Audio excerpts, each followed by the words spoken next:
Hey everyone, Dan with Mac Rumors, and in this video we're going to take a brief look at one of the biggest features to come out of watchOS 5, which is the new Walkie-Talkie app. The Walkie-Talkie app for your Apple Watch is super simple.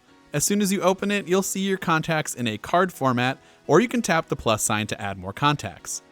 If you scroll up to the very top, you can toggle whether or not you'd like to be able to be available in the Walkie-Talkie app, and if you try to send a message to a user that is currently unavailable, you will receive a notification letting you know that he or she is unavailable. After you have your contacts set, initiating a conversation is very simple. Simply tap on the contact card, and then press and hold the talk button and speak into the watch. Everything is handled via the speakers and microphones on the Apple Watch, but you can use your AirPods to connect to your watch and then use the Walkie-Talkie app. After the message is sent and you receive a response, the app will automatically start playing that response. The volume can be adjusted via the digital crown if you need to raise or lower the volume. So let's go ahead and send some messages. Hey Eric, how's it going? Not bad, Dan. How are things with you? All good. How are you enjoying Walkie-Talkie? Walkie-Talkie is pretty awesome. I like being able to talk to people real quick from my wrist.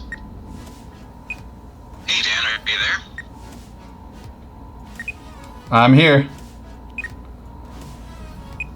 What's going on? Just testing out Walkie-Talkie. It's pretty cool. Nice, I like it too. Overall, I would say the sound quality is pretty good considering the source, and if you're in a quiet environment like your house, office, or car, you should have no problems hearing the messages coming in. My worry is that when you're out and about, let's just say at a theme park, and it's very loud, this app might essentially be useless. You can easily have messages go unnoticed, as there isn't really much indication that you're getting a walkie-talkie message, and since the message autoplays, you probably won't hear it either. The Walkie-Talkie app is also available as a complication for your watch faces so that you can easily get to it, or you'll also notice a walkie-talkie icon where the notification dot is usually located. This will also give users the ability to quick launch into the Walkie-Talkie app from within any watch face. Walkie-Talkie is available for all Series 1, 2, or 3 Apple Watch models and should be available later this year. So what are your thoughts on the Walkie-Talkie app for Apple Watch? Is this something that you can see yourself using on a daily basis, or is this more of a gimmicky feature? Let us know in the comment section down below.